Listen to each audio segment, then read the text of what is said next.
Who of you is from Microsoft? Good. Well, thank you for having me. That's very nice. I work in Redmond, and I work in Germany. I work in Germany out of my house. My job is in Redmond. My team is the messaging team in Azure, and we own a bunch of services. We own, of these wonderful messaging pieces that we have on the platform, we own these. So we own Service Bus. We don't own Azure Queues. That's a bit of a lie. And we own Event Hubs. We own the Event Grid, which I'll talk about more today. And we also own the Relay. Our team created the IoT Hub, which has since been spun off into its own team and then acquired more and more assets and is now the Azure IoT team. We invented notification hubs and built that initially, and that was then handed off to the app services team for mobile services. And we're very closely collaborating with the Logic Apps team, which also includes BizTalk, and have a very fruitful relationship with those guys. And then there's all kinds of downstream assets that exist. And of course, that's a lot of infrastructure to move stuff from A to B. And it also does a lot of work. These are numbers from a quarter ago. We have, for instance, now more than 30 petabytes of data that we're moving around just in messages. We're doing 5.1 trillion requests per week. That was true a quarter ago. We just had a party on December 15th or something, where we had the 1 trillion a day party. So we had 1 trillion requests per day that are running through Event Hubs, which is a pretty astonishing number. Service Bus, that's our transactional broker, has close to 700 billion requests per month. That is also significant, and all together, with all these assets, we're running certainly the largest AMQP-based enterprise broker infrastructure in the world with this in Azure. Success rate, 99.9984%. If you project this out to 1 trillion requests per day, that means we still have millions of failures a day. So that's something to work on. Always something to work on, but having close to 5 nines in reliability and more than 5 nines in availability is something we're very proud of. Of course, there's events like what happened last week with the untimely reboot of a lot of VMs that you can't escape out of, because there's assumptions that we make in terms of how many failures can happen at a time, and there's kind of fault domains that are being maintained typically for upgrades of that sort, and the velocity of that patching required that basically the base platform violated policy, and so we dipped, like everybody dipped in their SLA compliance, and our customers are getting some money back, but that's okay. That's why we have those. So we're doing fairly large services. The question is really, why do we have so many carrier pigeons, right? Why is there so much messaging? And so I'm going to try to answer that question and how those messaging services relate, and what is an event and what is a message, and then also put that into context of the serverless trend and what we have in terms of serverless capabilities, and what serverless capability best applies. So let's talk about serverless first. Serverless is a nice catchphrase, and everybody who's in serverless land is now like, maybe we shouldn't have used that phrase. Because it's nonsense. Yes, there are servers. But it's something that, like, there are terms in the industry that someone uses and then they catch on because some people like them, and then they get driven around the block 400 times and they become a thing, and then like let the semantics go in your mind and just stick with it. And so that's one of those things where we're like, okay, it's serverless. Yes, they're servers. That's okay. What's interesting about serverless is that we've been on that train in the very beginning. This slide here, this picture, is one that we had when we went out with Windows Azure in 2008 at the PDC, when we said Microsoft is doing cloud and Windows Azure is it. We had that slide up to explain what is infrastructure as a service, what is platform as a service. And if you look at what's currently being sold as serverless, it's literally what we did in the beginning. We said, we're going to go and manage all the platform for you. We're going to do the patching. You just give us a worker, or you just give us a website, and we're just going to run it for you. So, and then it's like people said, no, we actually want to use the cloud first for taking what we have and move it.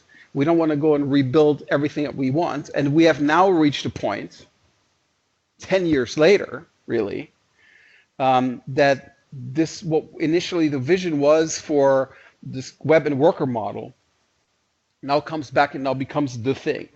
So serverless really is PaaS, platform as a service, and it's really about liberating you from managing all the low-level things, not having to worry about patching.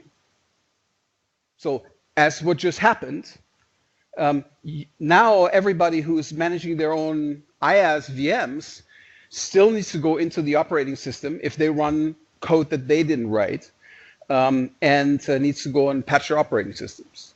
With PaaS, you don't worry about it. That just happens for you. Virtualization is IaaS. So whether you have bare metal and just management, or whether you have VMs that you run, or whether you have containers that you run, you still own effectively an entire stack. Whether you have a container or whether you have a VM is different in some technical detail pieces, but really is the same thing. You just still run a lot of the infrastructure.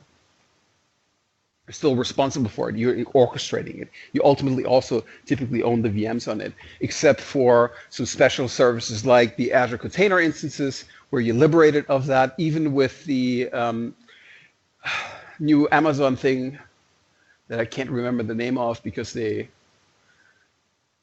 something with F. You still need to go and own a cluster. Not that F.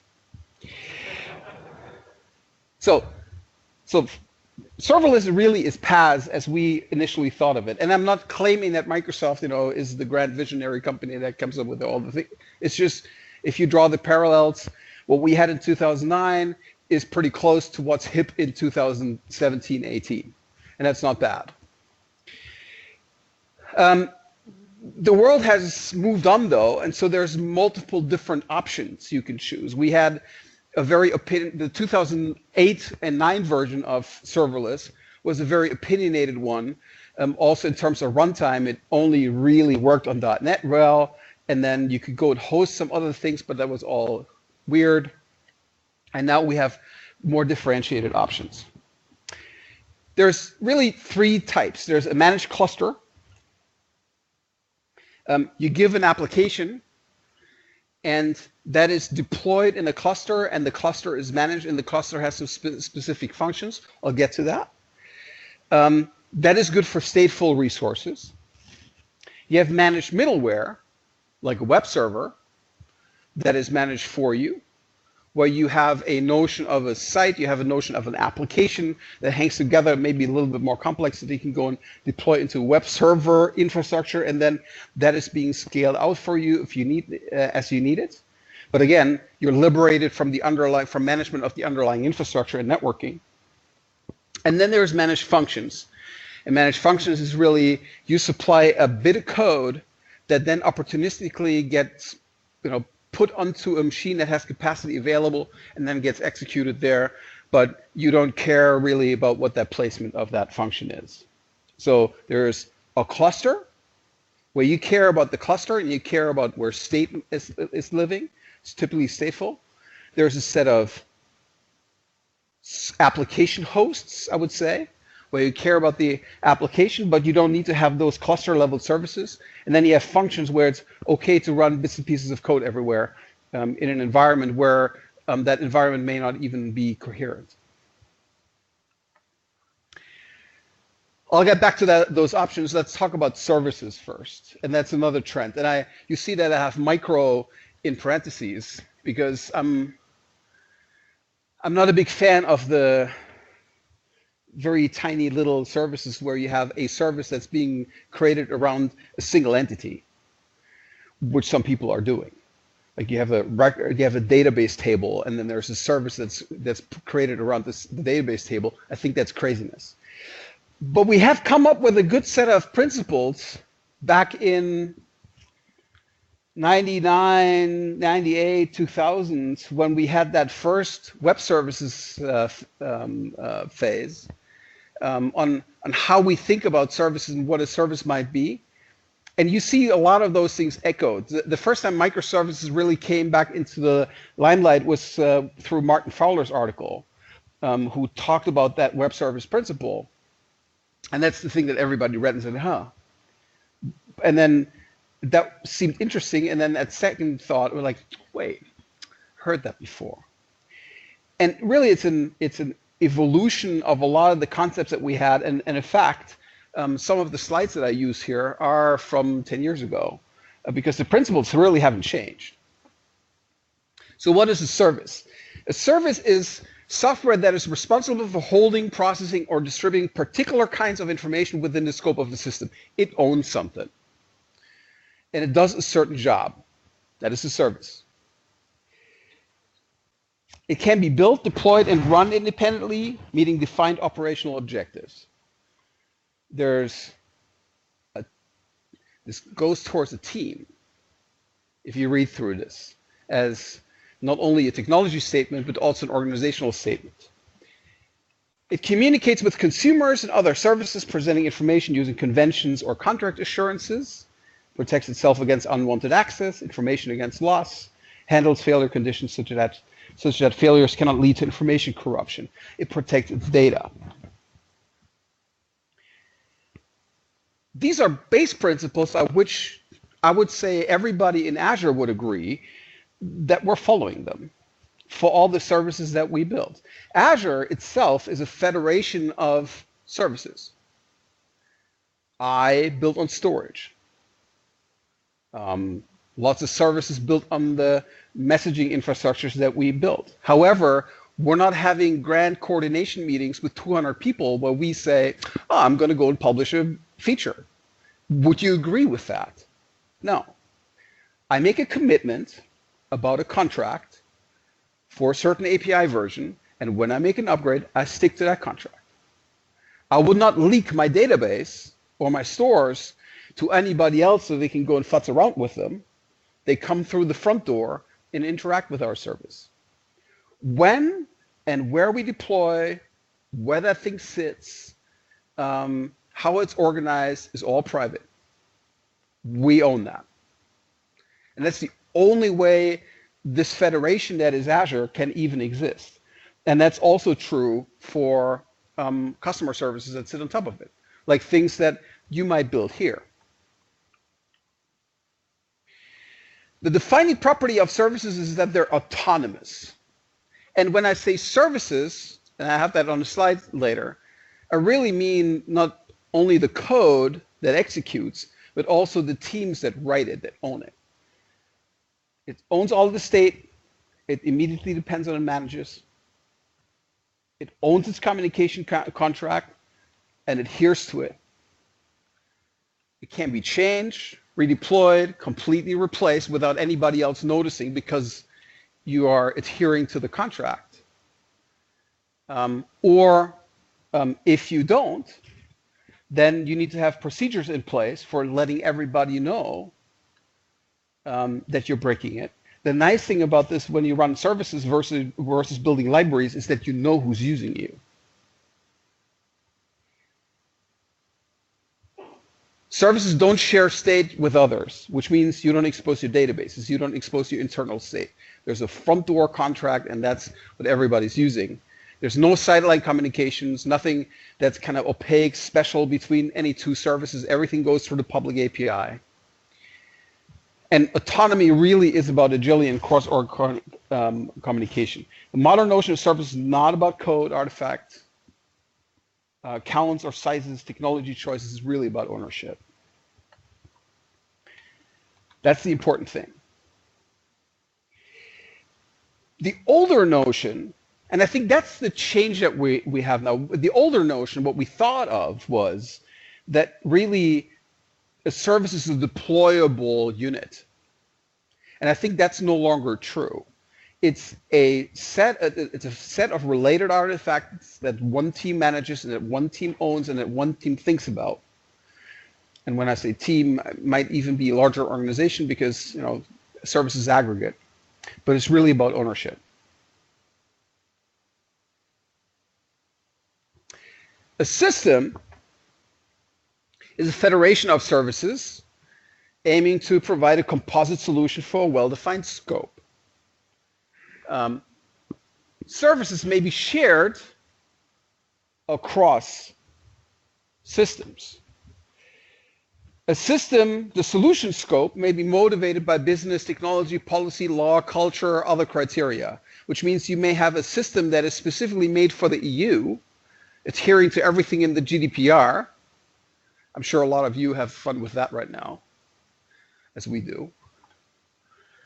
And the other systems may not adhere to it, but they may have shared components. Of course, at the platform, the more you are getting to the platform level, the more it is true that you have shared components, that you have shared pieces that you depend on, that make up your system.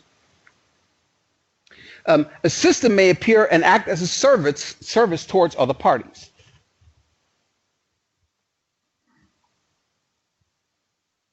But it can only, the composite can only act as a single service towards other parties if you truly own all of it and not give away the responsibility. So for instance, can you directly, as your service that you're providing, can you directly expose the Azure storage APIs? If you make the customer an Azure customer, yes. If you really want to have a file storage service, probably not. You should probably proxy them because you will have to go and control your own contract.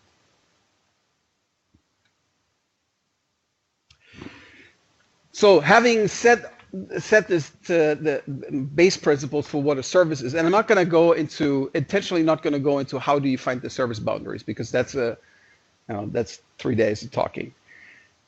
You have domain-driven design is something that's very popular for business applications.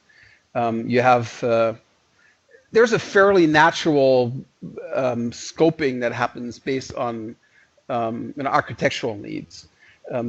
As you've seen, we have all these different messaging services, and the reason why we have those different is because all of them have different requirements in terms of how we need to deal with scale, how we need to deal with velocity, and that's where the service, the boundary, kind of naturally pops out as a technical result of the technical analysis. So options: manage clusters first. Manage clusters. There are two general models. One is you have monolith, and you deploy that. And you deploy effectively the same functionality onto multiple servers, VMs, machines, and then you kind of load balancing across them. You build these larger apps. A microservice application in the sense of this cluster model is a set of apps, a set of smaller roles that's being put into a cluster, and where the roles are independently distributed on the cluster machines. This is how most current business applications kind of work. This is how most modern cloud native infrastructure works. at least in our house, where you split up a service into sub-services. You can go and call them microservices if you want to, that are talking to each other through the front door, if you will, but that get distributed by a cluster manager onto compute resources. Here, on the left side with the monolith, you still have a notion of a VM, what that machine is. On that side, you really have a notion of an application host, but the individual role instance doesn't really care or know what machine it's on. And it doesn't get to pick that. It gets placed.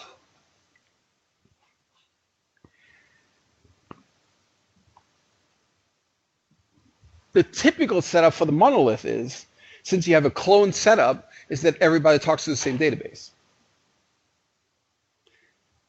In the microservices world, in that more distributed cluster model, you typically have some extra resources that help you with managing state inside of the cluster. There are stateless services that work kind of like this, and then there are stateful services, and the stateful services hold information within the cluster. That's also a difference between this side and that side, because there's a technology that's added here when you have these cluster managers that is not available here. For instance, ownership, consensus, and replication.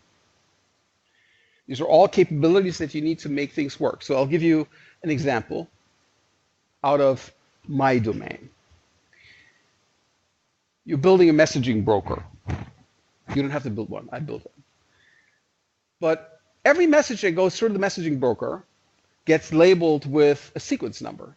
And those sequence numbers are sequential. And we're trying to make them monotonically increasing, which means we literally create gapless sequences as good as we can. How do you create sequence? So messages stream in. How do you create those sequence numbers? Well, there's an owner for one queue. And the messages are getting sequenced per one queue. Which means in that cluster, the message shows up at any one of the machines, then it gets routed to that owner of that queue, and there the numbering happens. Now the owner goes down, it crashes. What happens? Well, as you label the message, you actually replicate the current state to a secondary. And you don't even know where the secondary is. Like, you literally just give it to the fabric and the fabric just distributes it. If the current primary goes down, the fabric automatically knows where the secondary already lives, and then data gets routed to the secondary, and the secondary picks up that job. There's a notion of who's the owner for any one job, for any one concept, and then there's a notion of replication of that current state of that concept, and then there is a notion of routing towards the owner of that concept. And these are all things that are happening, that these cluster managers do, that you don't get from that old school, stateless web server kind of model. So this microservice fabric model gives you a bunch of benefits. So you have a photo share service. So effectively what you get, let's go back to this picture quickly, this one, right? Here you have a cluster that has X machines with Y cores. And each of them can have, and you have roles that represent the various layers of your service, or the various capabilities of your overall application. Here, you're deploying everything to all machines. Here, you're deploying effectively by role into the cluster by the capacity that you need. So, advantage, you have a photo share service, and you have a thumbnailing service. Thumbnailing means, well, you create different sizes of that JPEG that just got uploaded. It's likely that that photo share service is much more busy than the thumbnail service. But if you need to, you can go and scale that up. But you don't need to go and scale them all up, but you can only scale up that role. The cluster manager lets you do that. You have a photo service that's built in Node.js, and you have a thumbnail service that's written in .NET. So you have mixed runtimes. Again, a cluster service that sits underneath that can host multiple runtimes lets you do that if you have a monolithic app that typically runs in a single runtime. You may have independent deployments. You have a photo share service v1, thumbnail service v1. Now you're replacing just the thumbnail service, but not the photo share service, which means you don't have to go and redeploy the whole thing. Again, here with that cluster manager, you can go and deploy the app independent of the underlying VM, and you don't have to go and replace the entire monolith. And then you may have conflicting dependencies. The photo share service uses that one lib, and that uses the other one lib. If you have that sitting in a monolith, then you have to go and reconcile the two. If you're sitting in that cluster manager, you don't. So you have these microservices that sit on a platform. You want to build applications with multiple frameworks and languages. You want to deploy applications to many different environments, and you need to have all those extra capabilities. Specifically, if you're creating stateful services, lifecycle management, deployment, availability. You want to have the ability to have these primaries and the secondaries, different programming models, health monitoring, etc. And we have Service Fabric as the infrastructure for that. So all of our services that we build right on top of Service Fabric. Azure Service Fabric is effectively a bunch of code that we give you to run. We have had or we're still having an offer in preview where we manage the clusters for you. That's something that we're probably not going to continue, but we will effectively give you Service Fabric. You stand up your own clusters to go and manage applications inside of that, and that's what we do today. But this 99.9984% of reliability and uptime that meets and exceeds 5 nines is happening because we use Service Fabric. Because that's actually the infrastructure that allows us to do these in-place upgrades, to upgrade portions of the service, and to have this cluster reliability, where effectively any of the machines can die for any reason, and we automatically fail over the workload to the next machine. So it's pretty magic for that purpose. And so that's one piece of infrastructure that we use for that, and that's for the stateful services that we build. If you build lower level pieces, Service Fabric is really your friend. It's available on Linux and on Windows. And it's a native code piece, so it's written completely in C, and is actually pretty deeply embedded with the operating system.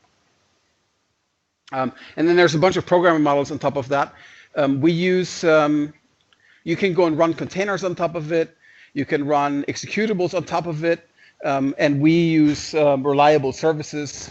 One piece in here, kind of it's the lowest level pieces for doing replication and ownership management. So that was that. So that's, if you need to have a managed cluster, that is the option that you have for running these microservices. Now we come to managed servers, and with that also into functions. Functions, logic apps, and event grid kind of hang together in that concept, and I'll go into pretty much all of them. And of course, they're all complemented by the tooling stack that we have. App services, which most of you will know, is made up of web apps, mobile apps, which is all effectively a flavor of web apps, API apps, again, a flavor of the web apps, and logic apps. Logic apps is effectively our new integration workflow, if you will. It's the cloud version of BizTalk. where BizTalk still exists because there's very evil things that need to be done on premises that will never move to the cloud. And where BizTalk is just this Swiss Army knife monster that people just need, and therefore it will exist forever. There have been many attempts on BizTalk's life, many attempts, all failed. And the way how BizTalk was kept alive was customers who said, "Are you crazy?"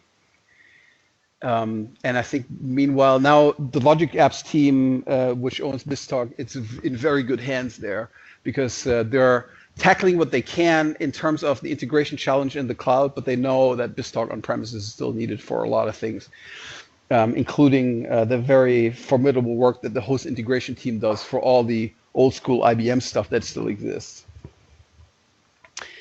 So I'm not going to talk much about the web app stuff. That's pretty obvious how that works. That's the oldest piece. You have a web server that's being managed for you. You don't worry about it. Every hosting account has that. That is obviously serverless. Managed functions is the funkier bit. AWS came out with Lambdas first. We then came with functions second. And there are slightly different flavors of effectively the same concept. That is, you only give us a function, and then we figure out a place where we're going to go and run that function. You have a bunch of languages that we support: .NET, Node.js, scripting of all sorts, Java, and I think now I have added Go and Python. And without me advertising all the features, let's go and tie that into what that means in terms of services. A service can be made up of a fleet of functions. And this is where I think we have now, where there's a bit of a shift from the prior notion of service as being a deployable unit towards a service really being the product of a team that's managing that piece. You still worry about a coherent contract, and you still worry about a coherent kind of outside projection and versioning and all those things. But the implementation, the functionality that you provide, may quite well be in smaller bits and independently deployable and really independently scalable. So all the things that I just told you about independent scalability in one of those clusters that you manage yourself because of state management is obviously something you can also do here with Azure Functions and AWS Lambda. And now there's this notion of durable functions, which also gives you kind of at that level a way to go back to state that you previously have stored.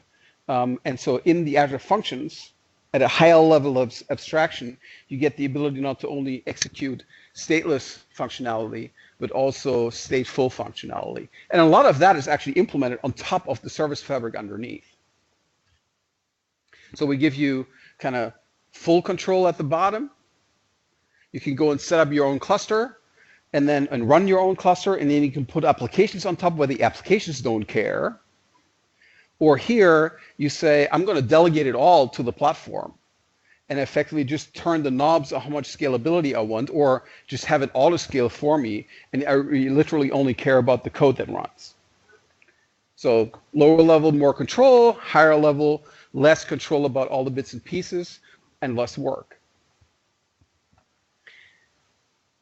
But a function may just be a piece of a service, and the service is the entirety of a thing that you own. But I'm a messaging guy. So far, I only told you about compute stuff, which is a little weird. So let's talk about how do we get data from A to B in those services. The obvious default is use HTTP, because, you know, REST is the protocol that everybody uses. Not enough cringing. Of course, REST is not a protocol. HTTP is great because everybody can speak it, but the everybody can speak HTTP is really not that argument anymore, because everybody can also speak gRPC, and everybody can speak MQTT, and everybody can speak AMQP. Well, that's not so true, but it's becoming more and more true. There's a multitude of really eligible protocols for doing communication even across the internet, because time has progressed. And even the HTTP crowd has moved on, and that's with that I mean the browser people and the web server people have largely moved on to HTTP2, which has lost any semblance of simplicity or any of that. It's just a multiplexed, still unidirectional or kind of request response bias thing, but it's no longer the democratization of networking technology. It's really hard, just like HTTP HTML5 is. It's just browser country. That's just what it is. So, as I said, REST is great for interactively accumulating, acting on state from multiple sources. HTTP and RPC are great to obtain immediate answers, but that is not all there is. There's more complicated things, more complex flows, and flows for which our HTTP is just too heavy or is not well suited. And in any application, there's a lot of that.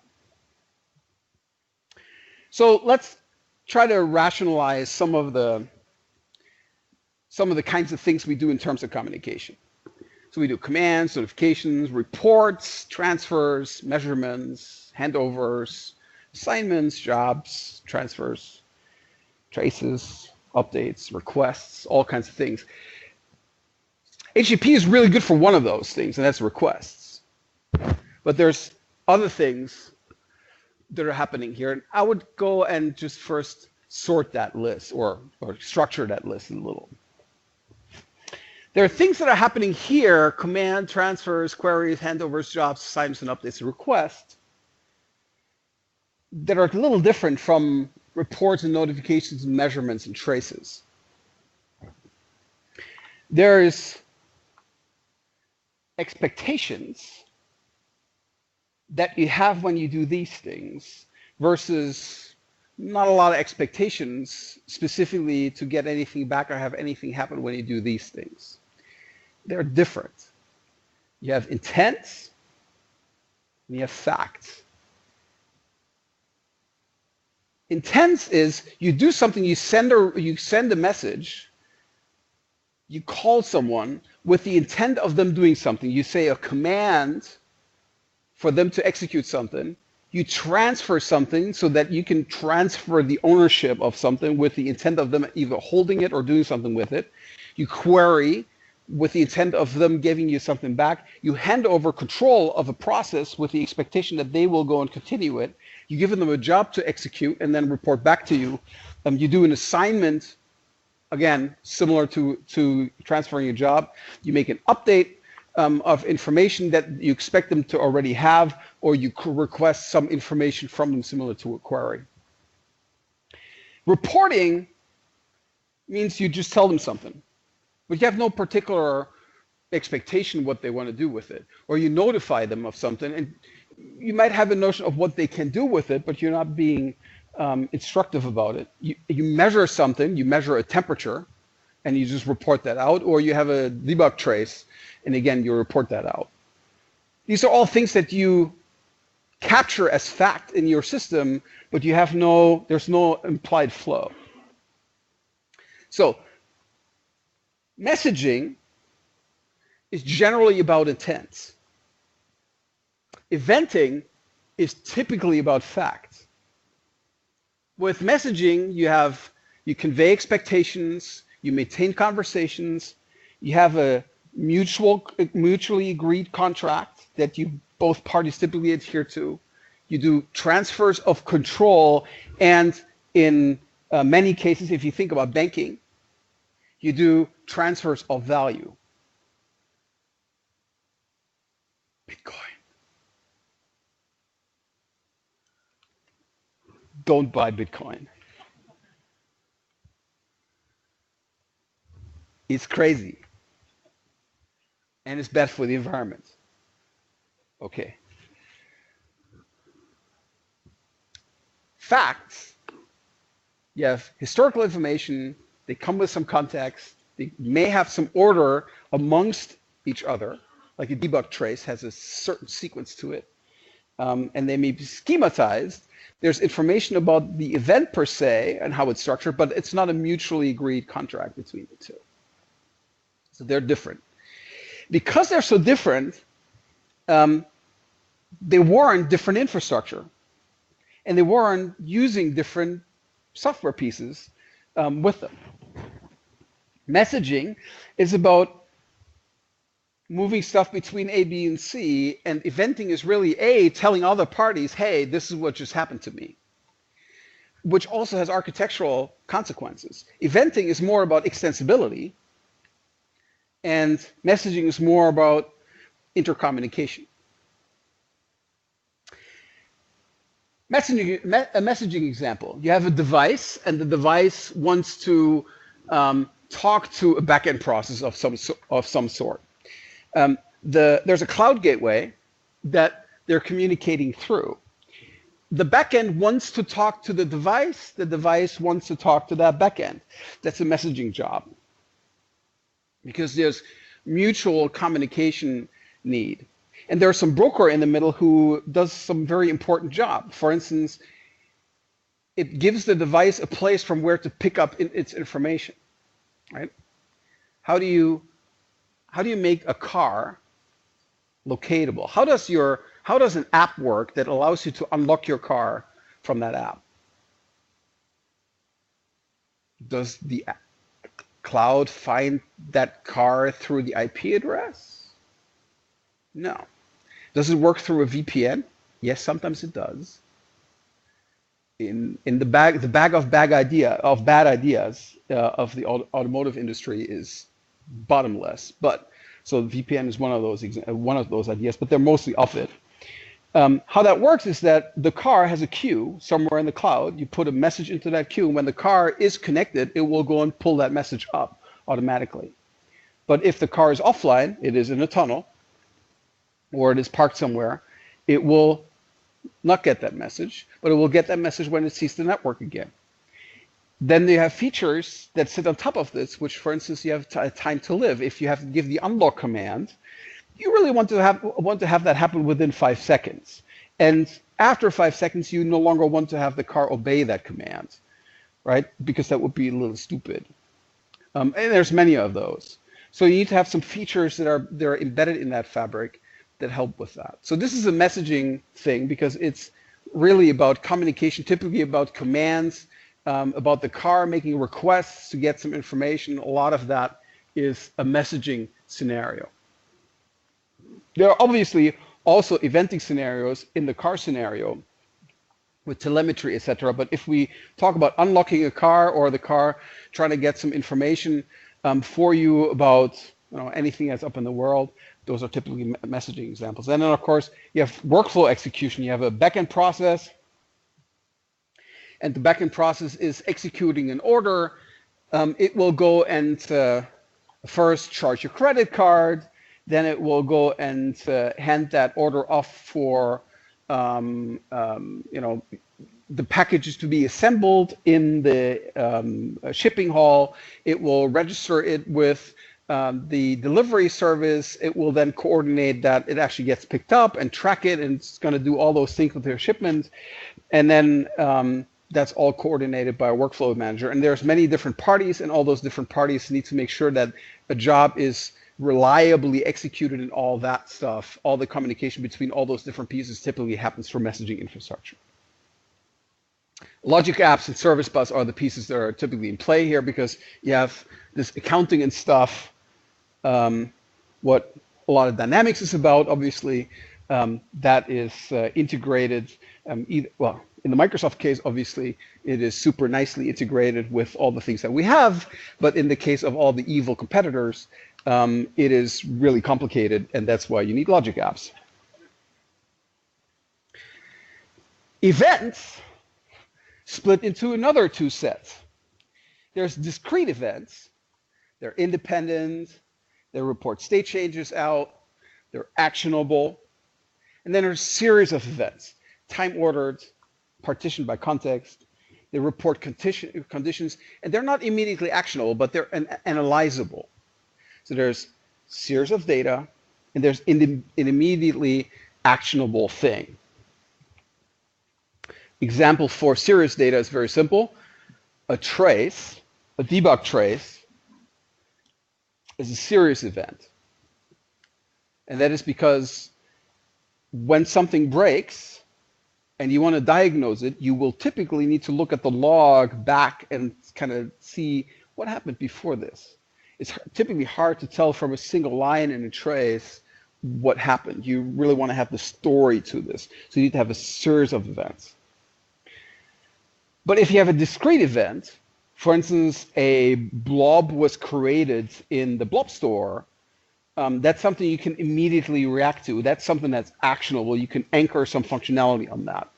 You can't anchor some functionality on something that's a serious event, typically. You will anchor an event on an aggregate of that, but not on the individual event.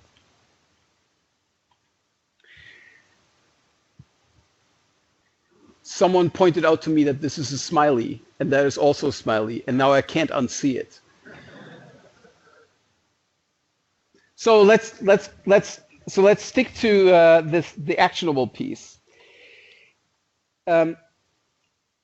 Actionable operations are like blob created, sales lead created, order confirmed. What's interesting about those is that they allow very simple extensibility points. They create these extensibility points. You have a discrete report of something that just happened, and you can go and build some software that can go and now react to this, and it may come back to you to go and ask a question about it. So you raise an event from the central service out to another service, sales lead created, and if they think that's worth for them to handle, they will come back to you and ask for details, and then go and do something based on this. So let's speculate about the tactical extension about sales lead created. You have an in-house trade show happening in April. And for that in-house trade show, you just already ran the mailing, and everybody got that mailing to be invited. Now you get new sales leads in. You can write a tactical extension that just hooks onto new sales lead created, and that is doing nothing but just sending that mailing to that new lead. So you raise the event, you hook up that function, the function just goes and sends that mailing out and does nothing more. Nice technical extension, doesn't need to be embedded in the core of your application. It's just an extension to that event that was created. So you can go and create a lot of little tactical things that you don't need to go and break into the core of your system, but you extend it. You have just extended effectively the sales lead system, but just by reacting to that one actionable event. It's fairly simple. And with that, you just extended that. So thumbnail, we have this thumbnail example.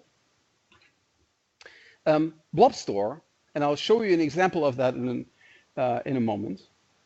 You can extend the blob store by adding a thumbnailing capability to it by pure extension, by hooking up to the blob created event. You hook up a function to blob created.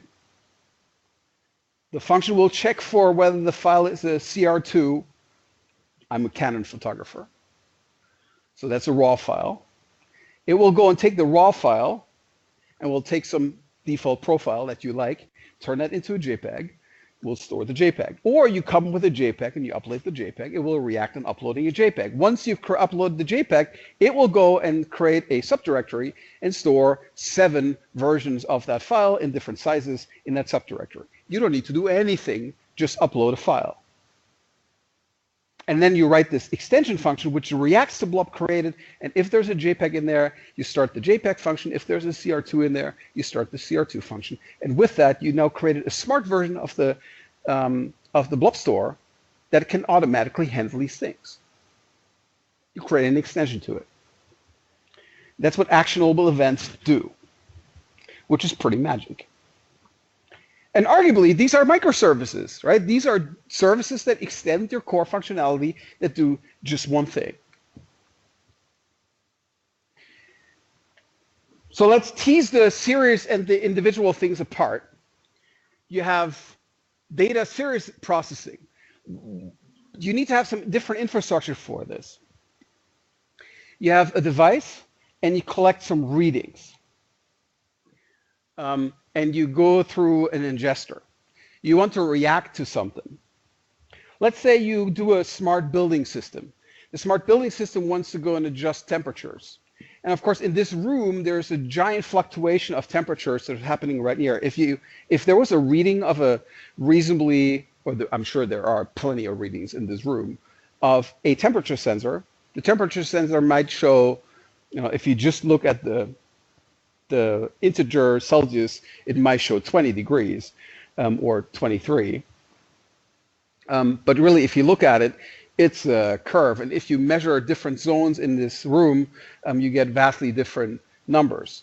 You only want to react and change the air conditioning if there's substantial deviations and not if just one sensor just goes haywire for a second. So you're really looking for a median value over a period of time that is then consolidated from a number of sensors. If you say it is overall too hot in that room for a while, then we're going to go and start cooling things down. And it also has to do with how do you want to, what's your energy story, etc. So, but for that, you need to have an analyzer which goes and aggregates over time a bunch of events. And what is that aggregator? Well, the aggregator that aggregates on time builds state. It is a stateful thing, which means it needs to pull the events towards it because only it knows where it lives.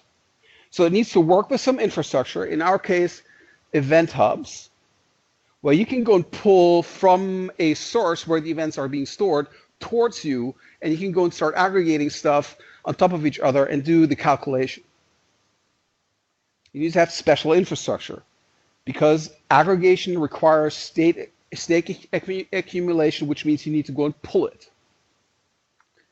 That necessitates event hubs or the open source variant, not as capable, is Kafka.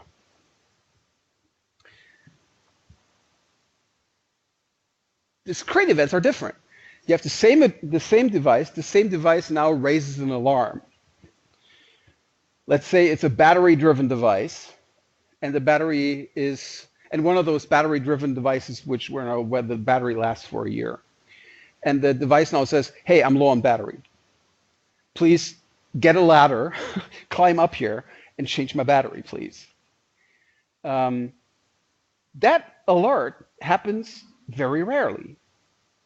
For each device, worst case, if you let it happen, once a year. And if you have 1,000 devices, well, maybe it happens twice a day. But it doesn't happen all the time. It certainly doesn't happen so often that you have to have something online all the time and deployed all the time to go and handle that particular alert. And that particular alert requires special handling because you need to go and write a ticket. You need to go and assign that to a technician, and that technician then needs to go out and needs to go and fix that battery. So this is a discrete, specific action that happens based on that alert. So that's actually great to do with a function. You don't need to go and pull that to someone. You can go and just have an arbitrary server somewhere, go and catch the alert and handle it. But it also has high reliability requirements. It's not just that you can go and send an HTTP request and be done with it, because if that service that just gets called every once in a while needs to have a time to wake up, or is currently not available, any of those things, you want to make sure that you don't lose that event. So that's why you have this distributor infrastructure, which is very useful, which can go and catch that event and then raise it further and then call a target or multiple targets based on that discrete event. That's different. You don't pull from it, but you go and push towards someone else. And that's why we build Event Grid. So Event Grid is, so messaging is what the service bus piece does, all the communication between things.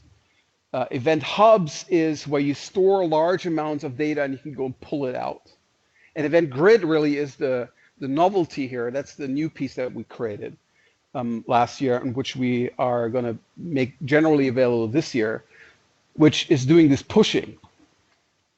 And what we did is we extended effectively the Azure platform with an underlying event distribution platform so that you hook up to a storage account and react on and now hook up effectively a webhook or later, easier, a logic app or an Azure function for us to go and call when that event happens. So practically speaking, here, the Cloud Shell timed out. That's a tragic thing. I have this event subscription.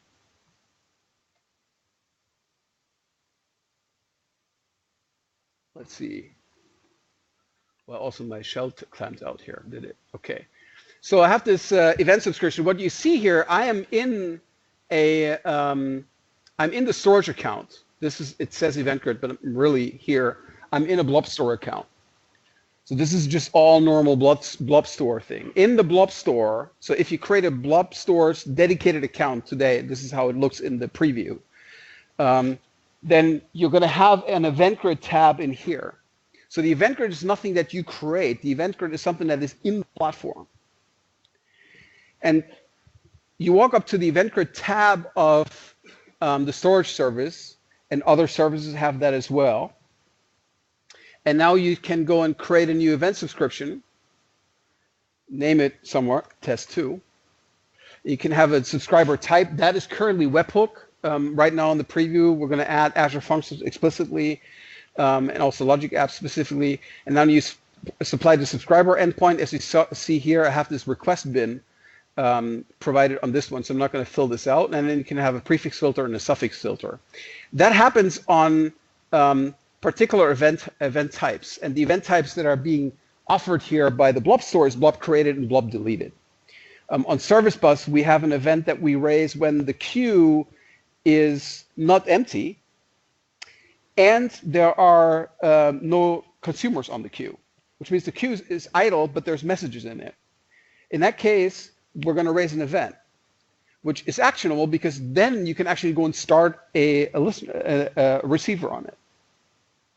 So we all go for actionable events, and blob created is actionable. And I already told you the story.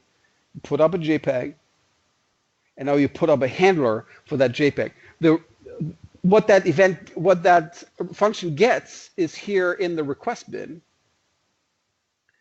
It gets effectively this message, which is, hey, on your storage account here, in this resource group, and your storage account, in this following container on this file, there was a blob created, and put blob was the operation. The content type is text plain. My file was empty that I sent, and here's the URL of it.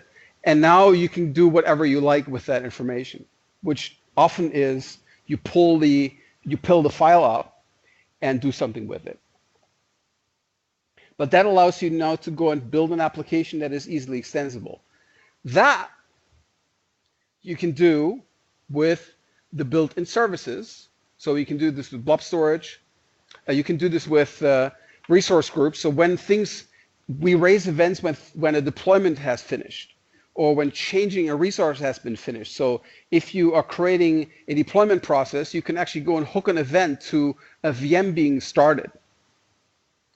You can also create, and that's great for applications, you can go ahead and raise custom events. So you can use this as a general purpose extensibility for events that your application raises. So that's why I used the sales lead created as an example. That can also use the event grid and then use it as a general purpose mechanism to go and extend the reach of your applications. And the event grid makes that super, super easy. So I already showed you that live. So generally, so what that adds to our architectural arsenal overall is that you have effectively functionality cores where the bulk of your functionality that's pre-built sits, and now you create these extensibility points by raising out actionable events. We've had numerous discussions. I started a little late, so I'm going to go a little bit over. We've had numerous discussions inside the team, what is an event that we should raise? And that's why we come up with this serious versus discrete events. Something that is a measurement over time, like for us, the length of a queue, is not an event we want to go and raise here, because we don't want to raise that often because it's not immediately actionable. So when you go and raise events, think about whether raising that event is immediately actionable, whether you can go and write a function that makes sense to react on that event. Otherwise, it's a candidate for putting it into an event hub and have some aggregation function run over it and then react to the aggregation function. So for instance, there's an autoscale functionality that we want to go and enable. If a queue reaches a certain size, it's clear that backlog builds and you need to have more processing power. We're tempted, obviously, since we own all these pieces, we're tempted to raise an event through Event Grid for this. But in fact, what we're going to do is we're going to have Azure monitoring go and create what they call an action group. We'll observe a value, and if that value hits a certain point sustainably, then they're going to raise an Event Grid event. So the aggregation is going to raise an Event Grid event, not the point observation, because the aggregation is actionable, but the point observation is not. So that's something to think about when you think about creating these extensibility points. What is really actionable, what you can go and hook into. But for business applications, there is a lot of stuff. Effectively, all entities that are publicly exposed, there's a chance for just raising out an event and make that extensible so the applications can go and hook up to it. And you raise the event externally, but you still require that someone who gets that URL, as I just showed you in that message, they get that URL. They still need to have access rights to get at the detailed data, right? You don't change anything with that. And they still need to come through the front door through your APIs. So you're effectively notifying of state changes. You can hide most of the details, and then they can come to you and just pull data out on point from the URL that they give you. You just signal out that a change happened that they can go and react to, and that allows you to create these core, which is your application, with a fleet of extensions that sits around it, which you just notify through that new sorts of infrastructure. The eventing is everything that's kind of happening horizontal as notification, and the messaging is what happens between the services as conversations. So, lots of data in this talk for an hour. Autonomous entities, think about those as what a team owns, and that's what the ownership boundaries are. And the team, that team size obviously needs to be viable. It's not one person, typically. And a service should not be too small, can be chunky. But those extensions are obviously also things that are services per se, or can be services, but typically are part of something that's a little larger, and that is a service that extends another service. There's multiple options for those services. You can run your own cluster, you can run on those managed server platforms, or you can run as functions. Functions is a viable alternative for very, very many cases where you would run your own stuff. The more higher up in functionality your app is, if you're building business apps, then functions is very viable. Again, Don't think of a function as a single thing. Think of those functions as fleets that hang together and form a service. So don't think of them as individual pieces. You should go and manage them as a service, as a uniform interface. There needs to be an owner for it, and the owner is that team. And then messaging and eventing, the pieces that we build, beyond what you can do with REST, there's a lot of stuff that we have to offer with Service Bus and Event Grid and Event Hubs, and also with the Relay, beyond what you can easily do with REST. And then obviously for HTTP services, we also have the API gateway that sits in front of it, which can insulate your services from all sorts of nasty attacks from the outside, and also allows you to do versioning pretty well. And that's why we have all these things. That's why we have all these pigeons that are moving messages around. I hope that was somewhat enlightening and worth your time. Thank you for coming. If you have questions, you can ask them now, or I'll still be around for a few minutes after the talk if you want to ask me something. Thank you.